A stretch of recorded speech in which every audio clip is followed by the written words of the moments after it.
প্রিয়ভাজন ব্যক্তি।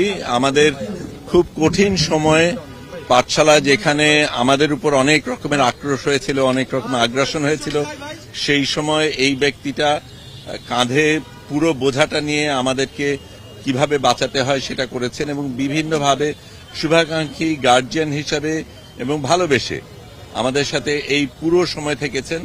আমরা এক মেয়াদ রেখেছিলাম, তারপরে অনুরোধ করে আরেক মেয়াদও রাখা হয়েছে, সেটাতেও তিনি ছিলেন এবং নেপথ্যে উনি যে কত কাজ করেছেন এটা বোধহয় আপনারা কেউ জানেন না।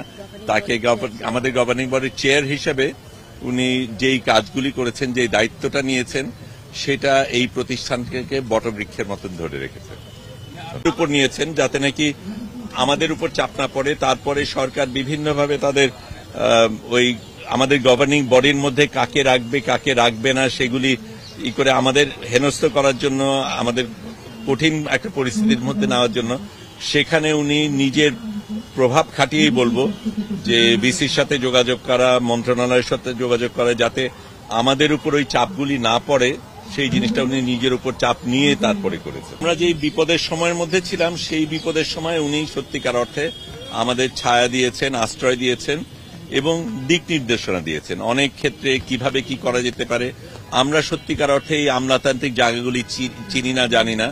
উনি একাডেমিক হিসাবে, গভর্নিং বডির চেয়ার হিসাবে তো ছিলেনই এবং দায়িত্ব নিয়েছেন শুধু একবার না, তারপরে আবার সেটাকে রিনিউ করা হয়েছিল। কিন্তু উনি একদিকে একাডেমিক ছিলেন, আবার ওনার ছাত্রছাত্রী অনেক জায়গায় আছে, কাজেই সেইখানে উনি আমাদের পরামর্শ দিয়েছেন, এর সাথে কথা বলা দরকার, একদম প্রাধান্য দিয়েছেন এবং ভীষণভাবে ভালোবাসা দিয়েছেন।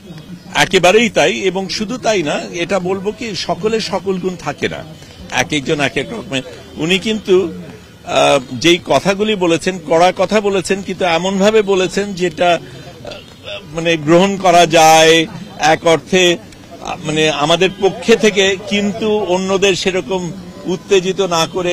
একটা অসাধারণ গুণ ছিল ওনার, সকলের কাছে গ্রহণযোগ্য হওয়ারও।